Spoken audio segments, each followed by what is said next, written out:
नमस्कार व्यूअर्स, मैं हूं अमीश देवकन और आप देख रहे हैं टक्कर सीएनबीसी आवाज पर। टक्कर में आज टक्कर के सोमवार एडिशन में बात ईरान की करेंगे। ईरान में इन दिनों हिजाब के खिलाफ महिलाएं सड़क पर हैं और ये सब तब शुरू हुआ है जब 22 साल की महसा अमीनी को हिजाब ना पहनने पर ईरान पुलिस ने इतना मारा कि उसकी जान चली गई। इसके बाद वहां हिजाब जलाए जाने लगे, महिलाएं बाल काटकर विरोध जता रही हैं। तो दूसरी ओर भारत में कर्नाटक से शुरू हुए हिजाब विवाद को लेकर सुप्रीम कोर्ट में अहम सुनवाई भी हो रही है। आज याचिकाकर्ता के वकील ने हिजाब के पक्ष में अजीबोगरीब दलील दे डाली। वकील दुष्यंत दवे ने कहा कि जहां एक और इराक और सीरिया में आए दिन आत्मघाती हमले हो रहे हैं, वहीं भारत में सिर्फ एक हमला हुआ है।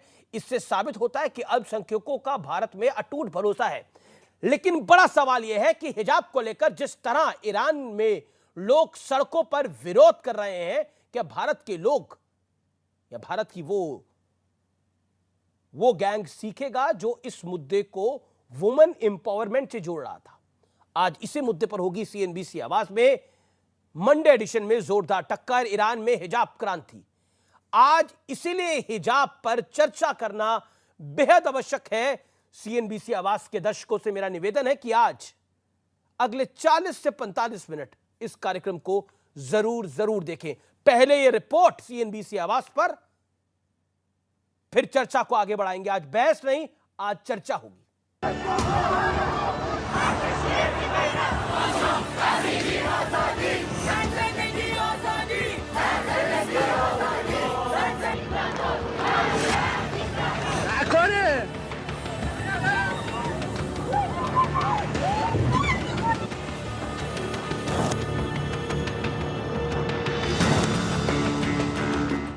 इस्लामिक देश ईरान में हिजाब के खिलाफ जबरदस्त विरोध प्रदर्शन हो रहे हैं। हिजाब जलाए जा रहे हैं। राजधानी तेहरान में आजादी के नारे लग रहे हैं। महिलाएं अपने बाल काटकर विरोध जता रही हैं। दरअसल हिजाब न पहनने के आरोप में 22 साल की मसहा अमीनी को पुलिस ने गिरफ्तार किया था। पुलिस कस्टडी में मसहा अमीनी को बुरी तरह पीटा गया। मसहा की अस्पताल में मौत हो गई, जिसके बाद प्रदर्शन शुरू हुए।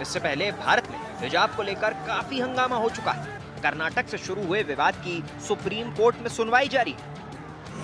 कर्नाटक हाई कोर्ट ने स्कूल में हिजाब पहनने पर रोक लगाई थी और अब सुप्रीम कोर्ट में इस फैसले के खिलाफ दायर याचिकाओं पर सुनवाई हो रही है।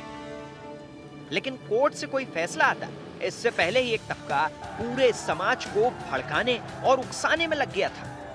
बच्ची बड़ी होने लगे, जवान होने लगे तो उसको हिजाब में रहना चाहिए। इसलिए हिजाब ज़रूरी है कि बच्ची भी अपने कंट्रोल में रहे और हालात भी न बिगड़े। और एक दिन याद रखना, तुम कांड की जनता, शायद मैं जिंदा नहीं रहूंगा, तुम देखना एक दिन इस देश की प्रधानमंत्री एक बच्ची हिजाब पहन के प्रधानमंत्री बनेगी। इस्लामिक देश ईरान में महिलाओं का सड़क पर उतरना और आजादी के नारे लगाना, क्या अब भी समझना मुश्किल है कि ये महिलाएं अब कुप्रथाओं को सहन नहीं करना चाहती? सवाल ये है कि क्या जो ईरान में हुआ वैसी जागरूकता भारत में आ पाएगी? आज इसी मुद्दे पर होगी सबसे बड़ी चर्चा। और अब वक्त है प्रसिद्ध विश्लेषण का, हिजाब के खिलाफ क्रांति का भारतीय विश्लेषण, यानी देसी विश्लेषण आज जरूर देखिए। ईरान इस्लामिक देश में हिजाब के खिलाफ प्रदर्शन। हिजाब को महिलाओं का अधिकार बताया जाता है। इस देश में कई कॉलमिस्ट हैं, एक लिबरल गैंग है जो कहता है ये महिलाओं का अधिकार है। ईरान में महिलाएं हिजाब के खिलाफ सड़क पर प्रदर्शन कर रही हैं। लिबरल गैंग मुस्लिमों को भड़काता है और उकसाता है। मौलाना मैं समझता हूं, लेकिन लिबरल तबका इस देश का, so called intellectual, so called पढ़ा लिखा, चाहता है कि महिला हिजाब में रहे। यह चिंता की बात है। वो कहते हैं कि इससे इनटॉलरेंस बढ़ता है देश का। सोचिए, ईरान एक इस्लामिक राष्ट्र जहां महिलाएं अपने प्रदर्शन कर रही हैं, सड़क पर प्रदर्शन कर रही हैं। जान पर खेलकर हिजाब के खिलाफ सरकार का विरोध ईरान में हो रहा है। हिजाब के बिना लड़कियों की पढ़ाई छुड़वाई जा रही है इस देश के अंदर। यह सोचिए क्या हुआ है। मैं बढ़ता हूं, लोग आगे की तरफ जा रहे हैं, हम पीछे की तरफ जा रहे हैं।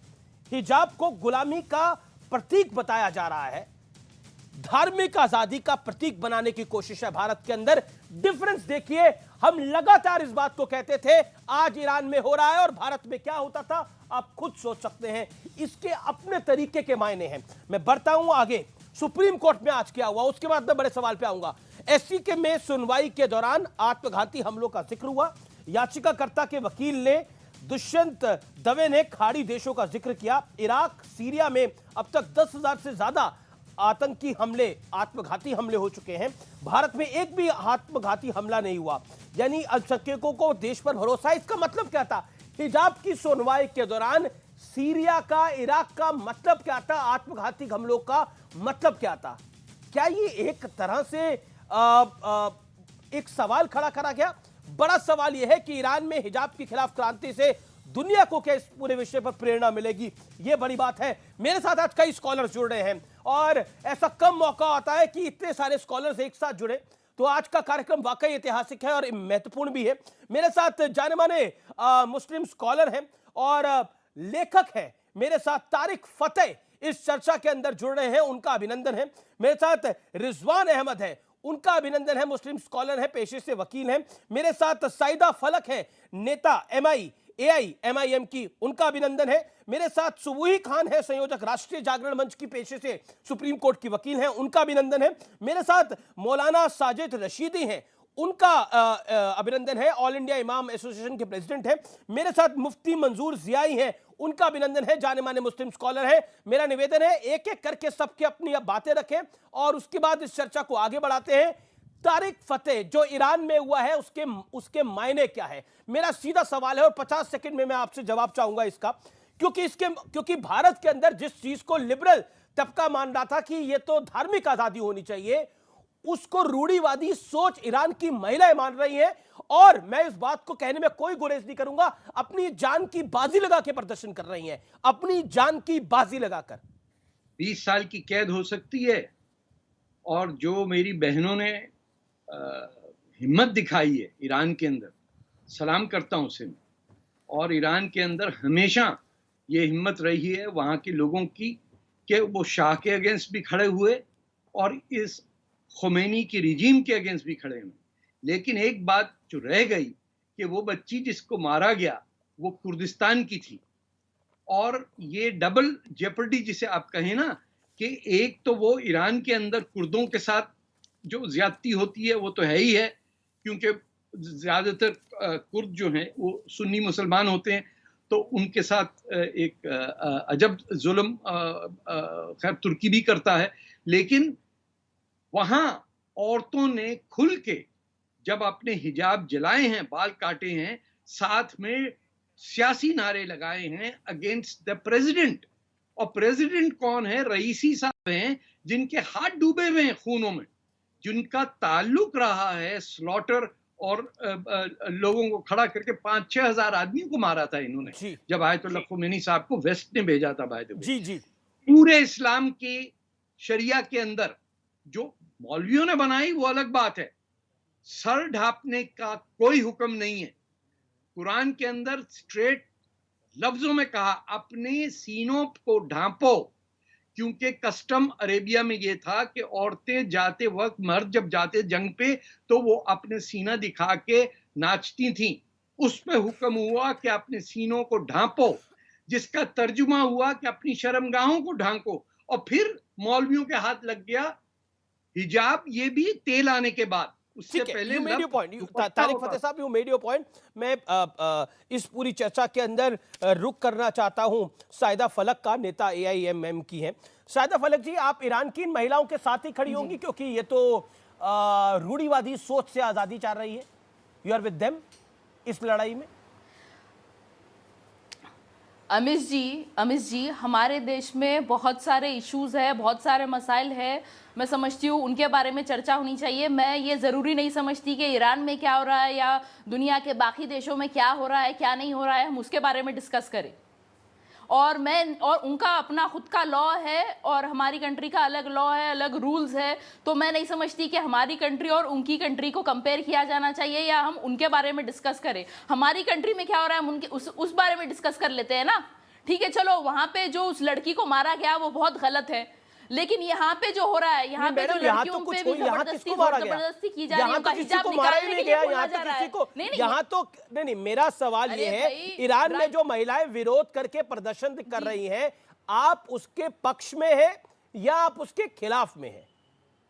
तारिक फतेह ने स्वागत किया, आप स्वागत कर रही हैं या आप खिलाफ में हैं? वहां पे अमीश जी मैं बोल तो रही हूँ, हमें वो ज्यादा जरूरी नहीं है ईरान में क्या हो रहा है डिस्कस करना। यहाँ पे हमारी लड़कियों का ज्यादा जरूरी नहीं है, तो मुझे बताइए, इतना अगर गैर जरूरी है तो आप कार्यक्रम में भी है। एक बात बताइए ना साहिदा फलक जी, जो सुप्रीम कोर्ट साहिदा फलक सुप्रीम कोर्ट में हमारे देश में हिजाब के मामले में सुनवाई चल रही है। आप कह रही है हमारे देश के लिए महत्वपूर्ण नहीं है। हमारे देश के अंदर 1 महीना हिजाब के अलावा कोई चर्चा नहीं हुई।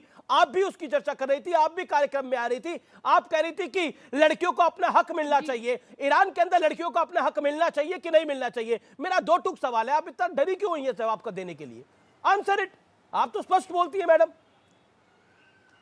मैं अमीश जी मैं बोल तो रही हूँ, वो जो लड़की को मारा गया वो बहुत गलत है, लेकिन हमारे कंट्री में हमारा भी कॉन्स्टिट्यूशन है, हमारी कंट्री में तो हिजाब का समर्थन करने के लिए आप फ्रीडम ऑफ रिलीजन देता है। फ्रीडम ऑफ रिलीजन के वहां नहीं है, मैं पूछ रहा हूँ ईरान के अंदर के फ्रीडम ऑफ इस्लाम नहीं है? वहां पर हिजाब के विरोध क्यों कर रही है महिलाएं? सड़कों पे क्यों उतर आई हैं? जवाब क्या है इसका?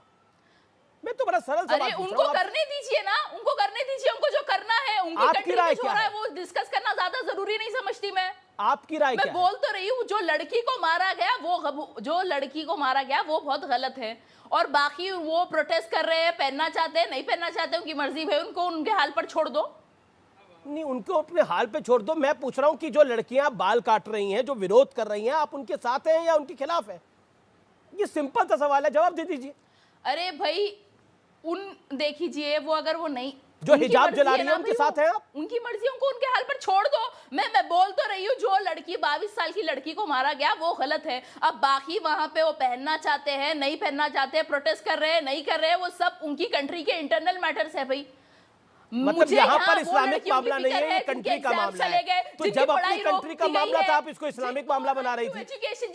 Okay, let me get a perspective. Okay, Subuhi Khan Sahida Falak, ठीक है, ओके, ये कंट्री का मामला है, इस्लामिक मामला है, और आप इन लड़कियों के साथ हैं जो हिजाब का विरोध कर रही हैं, या फिर आप भी कह रही हैं ये देश के बाहर का मामला है? क्या बोलना है इसके ऊपर सुबुई खान? लगता है आवाज नहीं जा पा रही। रिजवान अहमद इस पर जवाब देना चाह रहे हैं, हाथ खड़ा करें। रिजवान अहमद जी, शुक्रिया। जय हिंद, वंदे मातरम। मैं बात नोट कर रहा था, अगर मेरी बात किसी को बुरी लगे तो वो भी नोट कर ले, बीच में ना बोले, बीच में बोलेगा तो उसी लहजे में जवाब दूंगा। जी हाँ, अभी बड़ी अच्छी बात सुनने को मिली अमीश भाई, या यूं कहूं बड़ी दोगली बात सुनने को मिली कि भाई वो तो ईरान का मैटर है, हम क्या जाने, वो उनका कानून है, हमारे देश की, हम अपने देश की बात करेंगे। अच्छा लगा, सुन के अच्छा लगा। अमीश भाई, 3 हफ्ते पहले मैं एक डिबेट में था, चैनल का नाम क्या बताऊं, वहां पर फलक बहन भी थी। जब राजा का मैटर चल रहा था, जब उसने गलत बयान दिया था हैदराबाद का, तो फलक बहन ने ये बोला कि कैसे नहीं प्रोटेस्ट होगा, अभी पूरी दुनिया में प्रोटेस्ट होगा, पूरी दुनिया इसके खिलाफ प्रोटेस्ट करेगी, मुस्लिम मुल्क प्रोटेस्ट करेंगे। 3 हफ्ते पहले तो भाई उस दिन तो आपने पूरे मुल्क से के मुसलमानों से रिश्तेदारी कर ली थी। उस दिन तो सारे 55 मुल्क एक प्लेटफॉर्म पे आ गए थे। पहली बात तो मैं इनको काबिल, ठीक है, इनके बोलने के बाद में अब आप फिर बीच में बोल रही हैं अमीश, फिर मैं काउंटर मारूंगा तो आप कहेंगे रिजवान तुम बोलते हो। अच्छा, आप ये क्यों बोली ना? वो बीच में बोल रही है ना, आप बीच में बोलो, आप अपनी बात को रखो 40 सेकंड में। अमीश जी, पहली बात तो मैं रिजवान अहमद तो जैसे इंसान को काबिल नहीं समझती कि मैं उनके साथ डिबेट करूं। अरे भाई, मुझे यार अमीश भाई, अगर इस तरह डिबेट कराना है तो बदतमीजी करूंगा, जवाब दे देती हूं। फिर बदतमीजी करता हूं तो आप कहते हैं रिजवान यार रहम खाओ। अच्छा, बदतमीजी करूंगा के बाद में बोलूंगी। जी एक एक करके दोनों जवाब देंगे। हाँ चुप रहो ना। अब फलक जी तो मेरा निवेदन मानिए ना, वहां पर तो रिजवान आप अपनी बात कर कर ली थी, लेकिन आज पांसा उल्टा पड़ गया, तो आज हिंदुस्तान का मुसलमान अलग हो गया। अमीश भाई, म्यांमार में जो मुसलमान मारे जा रहे हैं वो भी उनका इंटरनल मैटर है ना, फिर रोहिंग्याओं से रिश्तेदारी क्यों करते हो? रोहिंग्याओं से रिश्तेदारी करना बंद कर दो।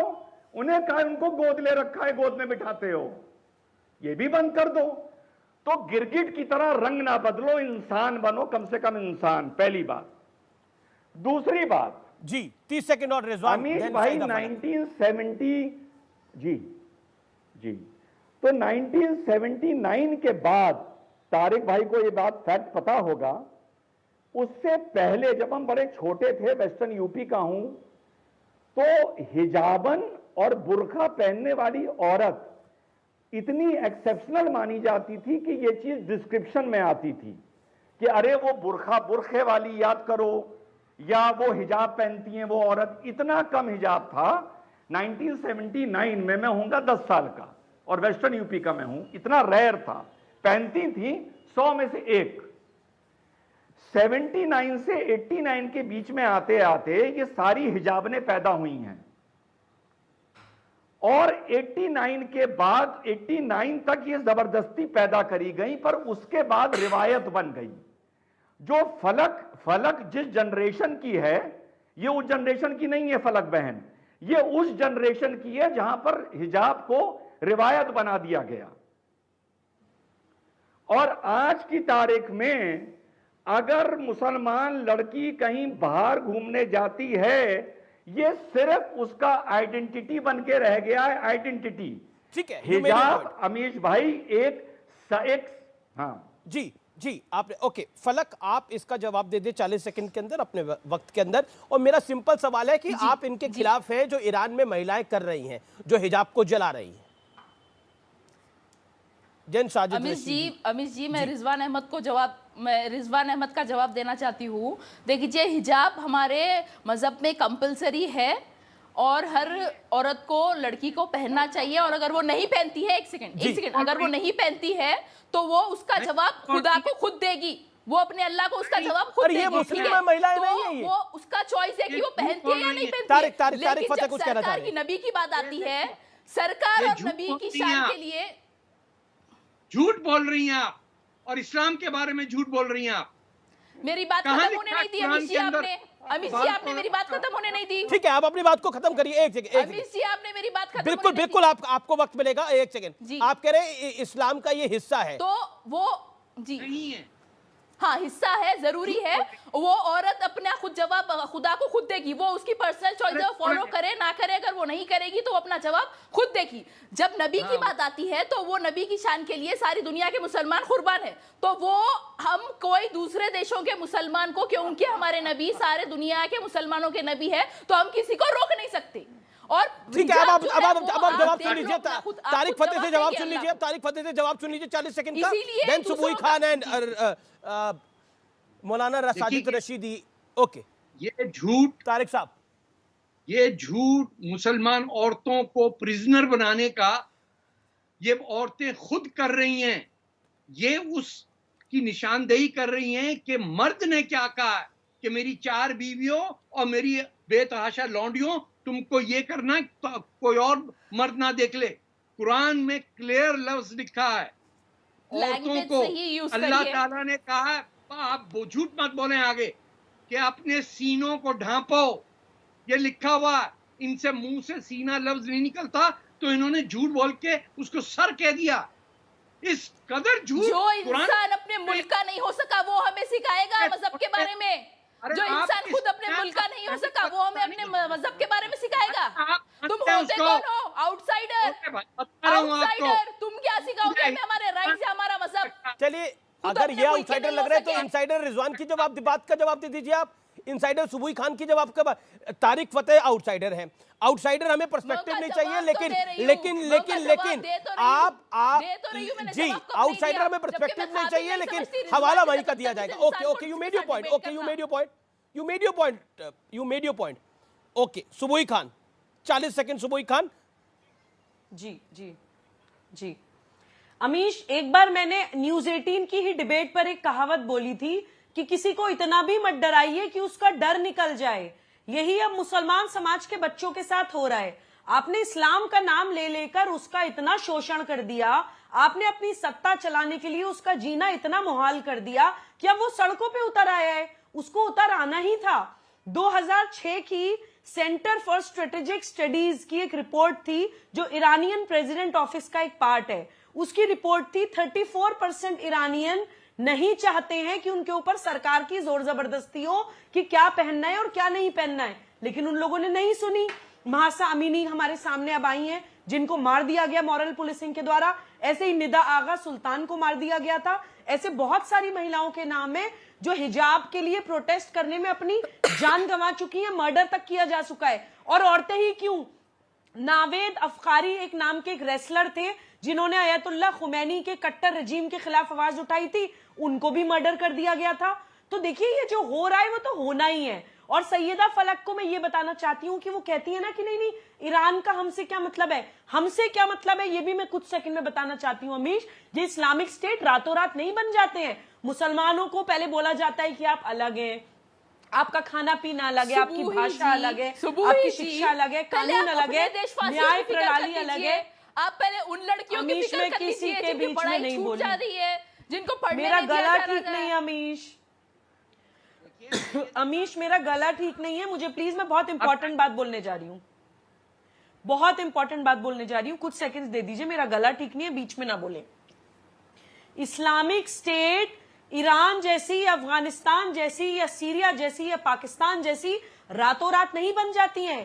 पहले मुसलमान को उसके देश से तोड़ा जाता है, उसकी भाषा, खान पान, उसकी शिक्षा, उसकी न्याय प्रणाली, उसकी कानून व्यवस्था सब अलग है। तब उसके दिमाग में विक्टिम कार्ड डाला जाता है कि बेटा डरो। कुछ डर जाते हैं और इन नेताओं के पीछे चल देते हैं, कुछ सोचते हैं हमें क्या मतलब। साजिद रशीदी, साजिद रशीदी, ठीक है, you made your point, audio down. Okay, Sajid Rashidi, Sajid Rashidi, then Ziyai साहब, साजिद रशीदी। देखिए अमीश, एक चीज समझ लीजिए, अगर बहस को बहस बनाकर किया जाता है तो फिर उसका निष्कर्ष नहीं निकलता। अगर हम डिबेट को समझने और समझाने के लिए करें तो शायद उसका कुछ निष्कर्ष निकलता है। जी, यहाँ होता क्या है कि 2 और 2 5 हैं, एक समुदाय तो इस पर अड़ा हुआ है और 2 और 2 4 होते हैं, एक आदमी इसको साबित करने में लगा हुआ है। तो सामने वाला मानता ही नहीं है कि साहब 2 और 2 4 हैं, 2 और 2 5 है, वो तो कहेगा जी 2 और 2 5 होते हैं। मेरा मानना यह है, इस ईरान में इस्लामिक रूल होते हैं, आप वहाँ की तुलना हिंदुस्तान से कर ही नहीं सकते। इसलिए नहीं कर सकते क्योंकि ईरान में इस्लामिक लॉ है, हिंदुस्तान में संविधान चलता है, यहाँ कानून से हुकूमत होती है। अगर आप इस्लामिक लॉ को हिंदुस्तान के कानून से लाकर खड़ा करेंगे तो मैं समझता हूँ ये नाइंसाफी है। बिल्कुल आप सही बात कह रहे हैं, मतलब नहीं निकलता। बिल्कुल आप सही बात कह रहे हैं कि नाइंसाफी है, इसलिए ये पेरोकियल माइंडसेट, हिजाब वाला माइंडसेट जो है वो भारत जैसे संविधान प्रधान देश के अंदर जायज नहीं है। यही तो बात समझाई जा रही थी 1 महीने से कि यहाँ पर स्कूल की ड्रेस काम करती है, या हिजाब थोड़ी काम करेगा, स्कूल के अंदर हिजाब थोड़ी डाल के जाएगा। आप मेरी बात ही नहीं सुनना चाहते। मैं तो सुनना चाह रहा हूँ आपकी बात। मैंने पूरी बात नहीं की, आप बीच में आ गए, गलत बात है ना। आप सबको सुन रहे हैं, मुझे 20 मिनट के बाद आपने टाइम दिया और 1 मिनट भी बर्दाश्त नहीं कर पा रहे हैं आप मुझे, गलत बात है ना भाई। तो आप हिजाब जलाने को सही कहते हैं? मुझे कम से कम 1 मिनट तो बोलने दीजिए। नहीं, मैं यहाँ टॉक शो नहीं खेल रहा हूँ, यहाँ रैपिड फायर नहीं चल रहा है कि ये सही है ये गलत है। आप मुझे बोलने दीजिए, मेरे साथ रैपिड फायर मत खेलिए ना। रैपिड फायर आपके साथ क्यों खेलेंगे? आप तो ऑलरेडी फायर के साथ खेल रहे हैं। आपके साथ रैपिड फायर कैसे खेलेंगे? आप तो ऑलरेडी फायर के साथ खेल रहे हैं। मेरा तो बड़ा स्पष्ट सवाल है, ये जो फायर लगाई जा रही है हिजाब के अंदर ईरान में, सही है गलत है? ये पूछिए ईरान वालों से जाके, मुझसे क्यों पूछ रहे हैं? मैं तो हिंदुस्तानी हूँ। दुनिया भर के हर विषय पर तो आप राय रखते हैं, आप कह रहे हैं कि इस पे ईरान मैं क्यों राय दूं ईरान पर? नहीं, कमाल की बात है। मैं तो ईरान हिजाब पर आपकी, मैं तो ईरान पर राय नहीं दे सकता। हिजाब में आप लाखों डिबेटों में आ रहे थे, लाखों बार आप बोल रहे थे, इस बार ही बोल ही नहीं रहे आप। ऐसा क्या हो गया है? इस समय की बड़ी खबर है, ईरान में प्रदर्शन अब और तेज हो गए हैं। सोचिए, ईरान में हिजाब क्रांति हो गई है, वहां पर हिजाब जलाए जा रहे हैं और ये प्रदर्शन और तेज हो गए हैं। हिजाब जलाए जा रहे हैं, औरतें ऑलरेडी अपने बाल काट रही थी, हिजाबों को जलाया जा रहा है, गली मोहल्लों में हिजाबों को जलाया जा रहा है और हिजाब के खिलाफ बड़ा प्रदर्शन हो सकता है। कल भी बड़ा प्रदर्शन हो सकता है। उम्मीद यह है कि सैकड़ों औरतें सड़क पर उतरेंगी हिजाब को जलाने के लिए। यह अपने आप में अभूतपूर्व है जो ईरान में होने जा रहा है। सोचिए, आज से 1-1.5 महीने पहले देश के अंदर भी हिजाब को लेकर किस तरह से विवाद खड़ा किया गया था और हिजाब को लिबरल माना जा रहा था, धर्मनिरपेक्ष माना जा रहा था, जबकि हिजाब एक कुप्रथा है। हिजाब एक कुप्रथा है, जैसे घूंघट एक कुप्रथा थी, जैसे सती एक कुप्रथा थी, वैसे हिजाब एक कुप्रथा है। मैं मुफ्ती मंजूर ज़ियाई साहब का रुख करता हूं। ज़ियाई साहब, ये जो बड़ी खबर आ रही है, हिजाब के विरोध में प्रदर्शन अब और तेज हो गया है, हिजाब क्रांति हो रही है ईरान के अंदर। सोचिए, 1.5 महीना पहले कुछ लोग इस देश में हिजाब को जस्टिफाई कर रहे थे, आज वो शर्मिंदा होने चाहिए आपकी राय में? They should feel ashamed. नहीं, बिल्कुल नहीं, वो भी स्कूल से नहीं, बिल्कुल नहीं, और किसी को शर्मिंदा होने की जरूरत नहीं है। हेलो, क्या मुझे सुन रहे हैं? बिल्कुल सर। मैं बिल्कुल किसी को शर्मिंदा नहीं होना चाहिए। हर एक को अपने अपने जिंदगी में अपने जीने का इख्तियार है और हर एक को अपने उसूल और ज़ाब्तों के तहत जीना चाहिए और हर एक मजहब के मानने वाले अपने तरीक़ेकार से जीते हैं और कानून की पासदारी करते हुए जीते हैं, तो किसी को शर्माने की जरूरत नहीं है। और मैं समझता हूं कि अगर आप किसी भी मुल्क के वासी हैं तो आपको उस मुल्क के कानून पर अमल पैरा होना चाहिए और हर एक शख्स को उस पर अमल करना, ये उसके कानूनी जिम्मेदारी भी बनती है। अगर किसी मुल्क में इस किस्म का कानून है तो आपकी बात बड़ी महत्वपूर्ण है, आपने बिल्कुल सही बात बोली। माजरत के साथ मैं आपसे एक और सवाल पूछता हूं। जो हिजाब के विषय के अंदर 1-1.5 महीना पहले कह रहे थे कि हिजाब भारत के संविधान का हिस्सा है, क्या उनको भारत के संविधान को नहीं मानना चाहिए? स्कूल कॉलेज के अंदर जो कहा जाता है वो नहीं मानना चाहिए? हिजाब के विरोध में बच्चियों को पढ़ने न देने जाना गलत था या सही था? गलत ही होगा। मैं आपको बता रहा हूं कि ये उसी कानून ने इस बात का इख्तियार दे रखा है, आप बच्चियां हमारी जो पहनना चाहती हैं उसे पहनने दें। ये बच्चियों के ऊपर में जुल्म और ज्यादती ना की जाए, चाहे वो पहनना जो भी चाहती हैं और कानूनी दायरे में जो भी पहनना उसे पसंद है उसे पहनने की आजादी होनी चाहिए। और जिस मुल्क के अंदर में ये हो रहा है वो हमारा मुल्क नहीं है। मैं ये समझता हूं कि वहां के मुल्क के वासियों को इस तरीके से बच्चियों के साथ जोदोकोप करने से भी बचना चाहिए और जिस बच्ची का मर्डर हुआ या जिसे मार दिया गया, जिसकी जुडिशियल तो हिजाब जलाना ठीक है आपको लगता है? ईरान में जो हिजाब जलाया जा रहा है वो सही है? गवर्नमेंट के खिलाफ अगर कोई काम कर रहा है और वहां की गवर्नमेंट उस चीज को देखेगी, हमें इस पर पढ़ने की जरूरत नहीं है। आपकी राय क्या है? बहुत सारे इश्यूज हैं, हमें उस पर तवज्जो देना चाहिए। आपकी राय क्या है? मेरी राय बहुत स्पष्ट है कि हर मुल्क के कानून का सम्मान होना चाहिए और मैं अपने मुल्क में अपने कानून का सम्मान करता हूं। मैं तो बिल्कुल मान रहा हूं, मैं पूछ रहा हूं, हिजाब जलाना, जिन औरतों को जबरदस्ती हिजाब पे लाया जा रहा है वो हिजाब जला रही है, वो सही कर रही है? इस्लाम जोर जबरदस्ती करना बिल्कुल नहीं सिखाता है, क्योंकि जबर नहीं है इस्लाम के अंदर में, और जो जबरदस्ती करते हैं वो उसका इस्लाम से और किसी चीज से ताल्लुक नहीं होता है। एक जिन देशों में जलाया जा रहा है वहां पे भी तो इस्लाम को मानते हैं, वो तो इस्लामिक देश है जी। करेगी। अरे ईरान तो इस्लामिक देश है, वो नाफिज करेंगे। यही इसी चीज को समझिए अमीश भाई साहब कि वो वहां के कानून और वहां के लॉ के एतबार से वहां के रिजवान अहमद कुछ कहना चाह रहे हैं, लागू करवाएगी। ठीक और हमारे मुल्क में जिस चीज की आजादी है उसे हमें पूरा करने दीजिए। ठीक है, रिजवान अहमद, देन साजिद रशीदी। रिजवान अहमद। अमीश भाई देखिए, जब तक आप मेरा नाम नहीं लेते बोलता नहीं है रिजवान अहमद जी। अभी किसी ने कहा कि कानून भारत का अलग है, बाहर का अलग है। मुझे पता था इस डिबेट में यही नैरेटिव सेट किया जाएगा। Mister Rashidi said this. और हमें भारत के कानून से चलना है, ना कि अरब के कानून से।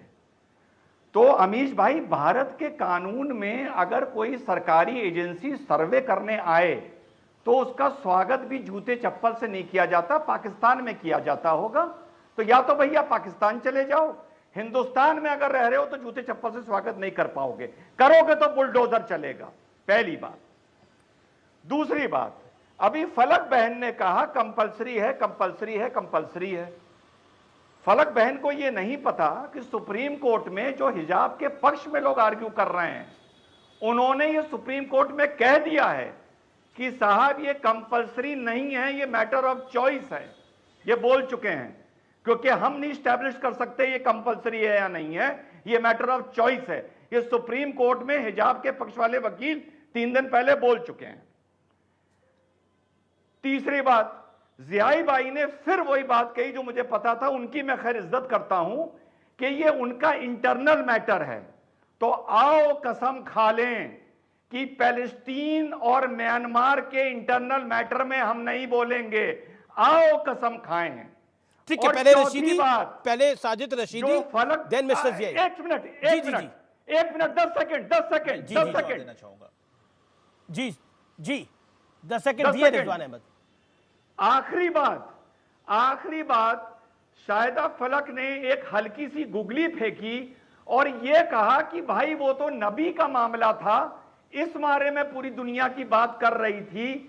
तो फलक बहन, म्यांमार में नबी का मामला नहीं है, वो इंटरनल प्रॉब्लम है।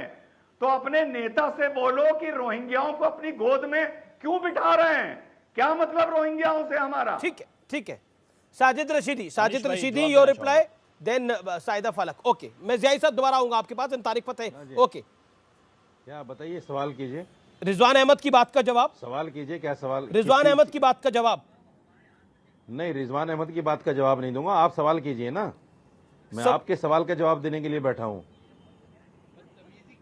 तो एक सवाल तो मेरे जो दिल में है वो मुझे लगता है कि आप मुझसे सवाल कीजिए, मैं जवाब दूंगा। मेरे दिल में एक ही सवाल है कि आपको लगता है कि जैसा ये ज्वालामुखी फट रहा है, 40 साल पहले ईरान में महिलाओं पर जो प्रतिबंध लगाए गए थे, वो ये जो मौजूदा प्रदर्शन है ये उसका एक बड़ा नतीजा है।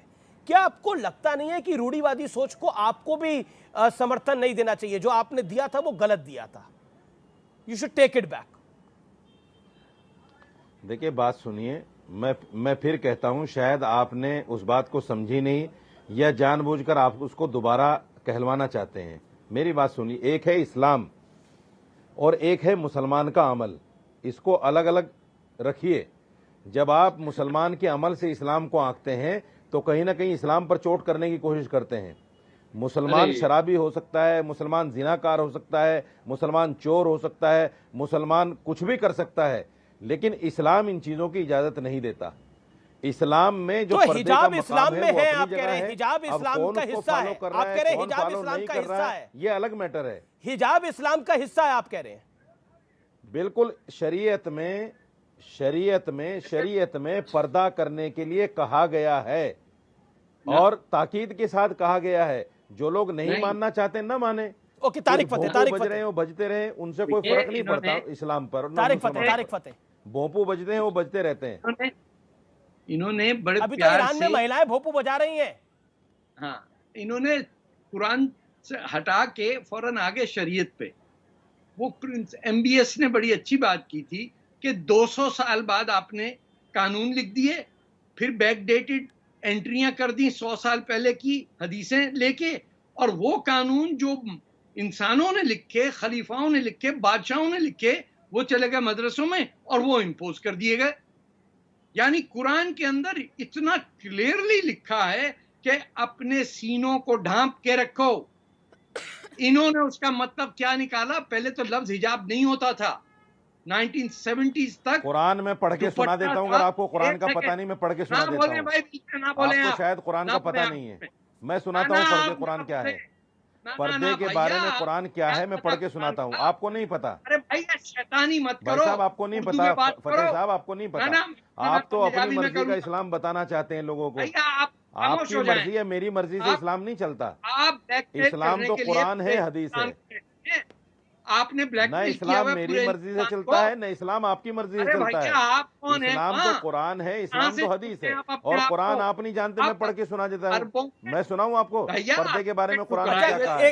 एक सेकंड चुप होकर मैं बताता हूँ। साजिद रशीदी शांत, बताता हूँ कुरान क्या कहता है। तारिक फतेह अपनी बात को 30 सेकंड में रख ले, फिर आप विरोध कर लीजिएगा। देखिए, साजिद रशीदी यहाँ पे अरबी जबान में बात नहीं होगी। हाँ, करिए। ये झूठ बहुत हो गया कि मुसलमानों को डरा डरा के मुल्ला, जिनको ठपा ठपा के 5 साल से अरबी पढ़ाई जाती है मदरसों में, वो आके फिर यहाँ झूठ बोलते हैं और अरबी में कुछ भी बोलते हैं। बोले ये देखिए, पाक साहब बात की है, कुरान में क्लियर लिखा है सीना ढांपो, सर ढांपने की बात ही नहीं हुई है।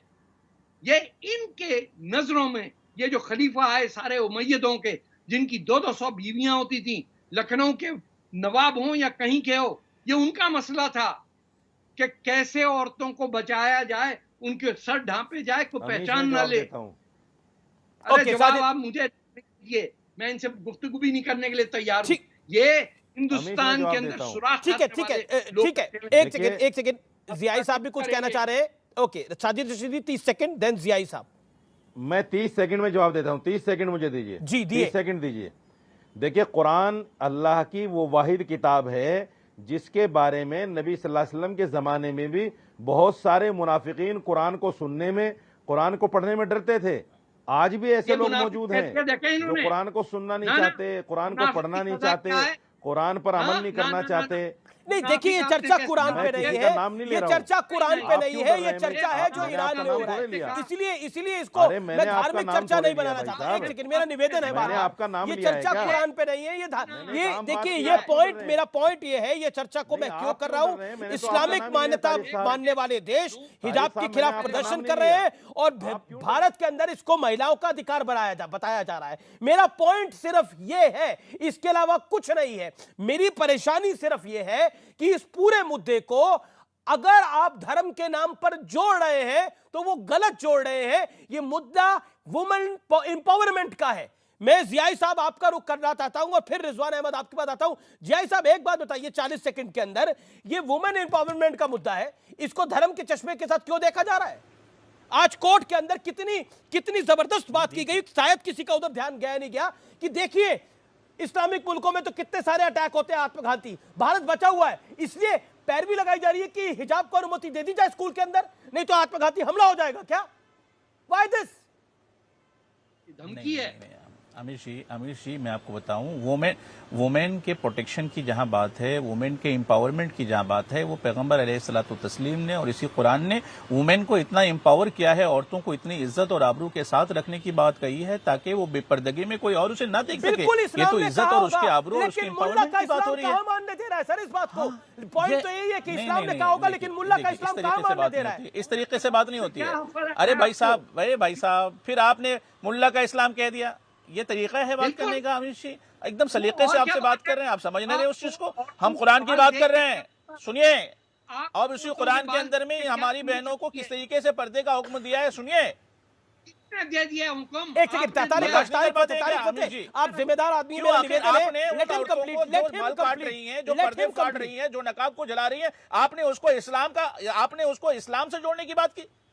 आप इसे देखें कि वहां पर जिन बच्चियों ने जलाया है या जिन बच्चों ने काटा है, तो क्या आप देखिए, आप बागियों को मानने वाले लोग हैं जो बगावत कर रहे हैं, आप उसको एग्जाम्पल बना रहे हैं।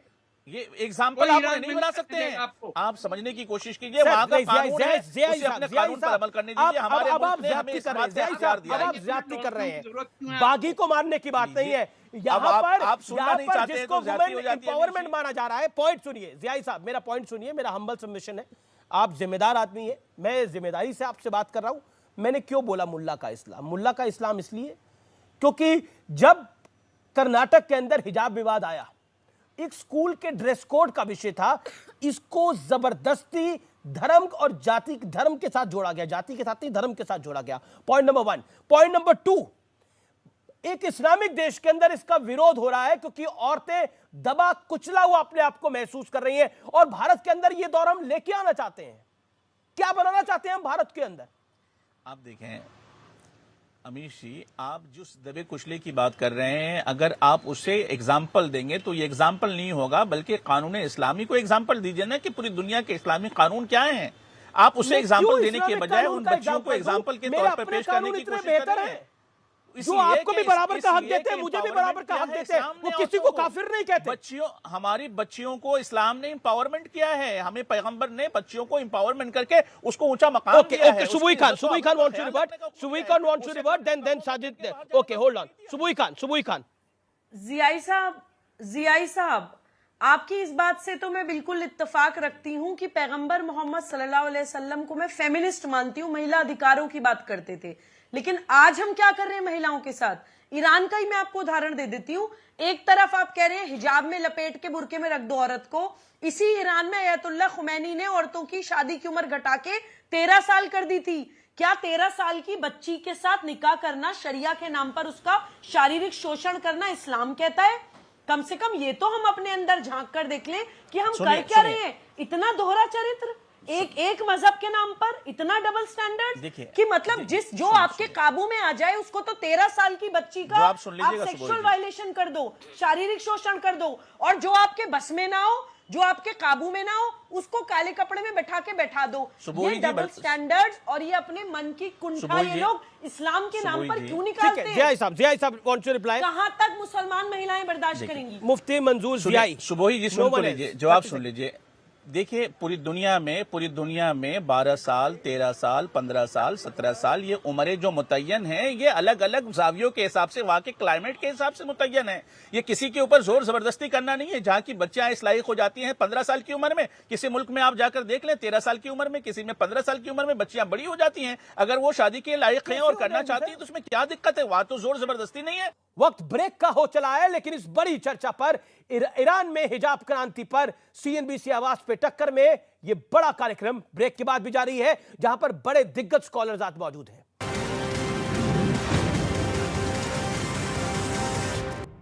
रशीदी साहब, ये जो आपने पीछे भारत का मैप है उसको ग्रीन आपने कर रखा है, तो रिजवान अहमद कह रहे हैं कि आप उसको हरा नहीं दिखा सकते। It is not good. हाँ तो ठीक है, अगर संविधान के खिलाफ है तो चले जाइए कोर्ट मेरे खिलाफ, उसमें क्या दिक्कत है? रिजवान अहमद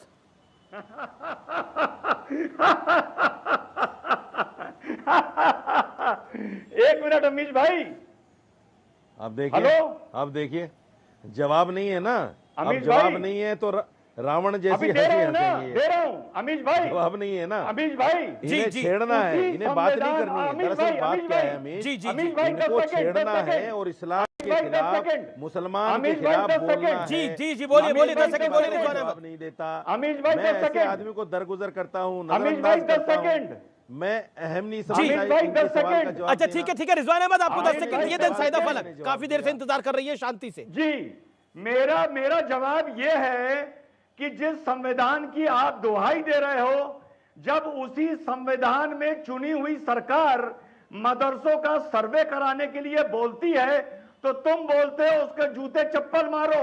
तो तुम तय कर लो कि संविधान और सरकार को मानोगे या नहीं मानोगे।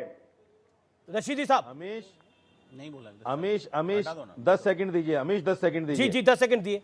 बात सुनिए, उस मेरे बयान पर पकड़ करने वाले आप कौन होते हैं भाई? मेरे देश का कानून है, संविधान है, सरकारें हैं यहाँ, आप कौन हैं टीवी पर उस पर डिबेट करने वाले कि मैंने क्या बोल दिया है? ये लीजिए देखिए रावण की हंसी। जवाब नहीं है, रावण की हंसी सुनिए। मुझे तो अफसोस होता है कि जिसके पास जवाब नहीं होता और रावण की हंसी हंसता है। जवाब नहीं तो रावण की हंसी। इनके पास ही जवाब नहीं है। मंजूर जी साहब, तो मैंने एक चैनल पे इनका कुछ और ही देखा। अमीश भाई आपको ये इंश्योर करना चाहिए कि भारत हरा ना हो अगली बार भारत हरा ना हो। नहीं, ये आपकी भावना है और ये जायज भी है। भारत का रंग तो भारत, आपको मगर मैप ही रखना है तो सफेद रख दीजिए, हरा क्यों? भारत को हरे में क्यों पेंट करना चाहते हैं आप?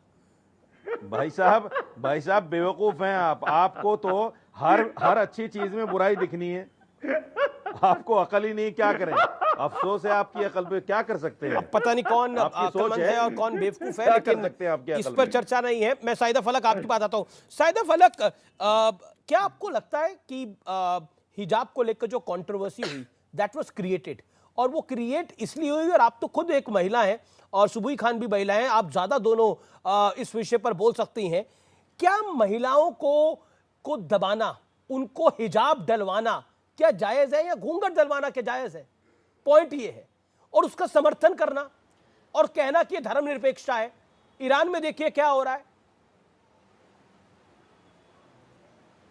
अमीश जी, मैं 3 बातें रखना चाहूँगी और मैं चाहती हूँ आप या कोई भी इंटरप्ट मत करिए प्लीज़। 3 बातें मैं रखना चाहूँगी।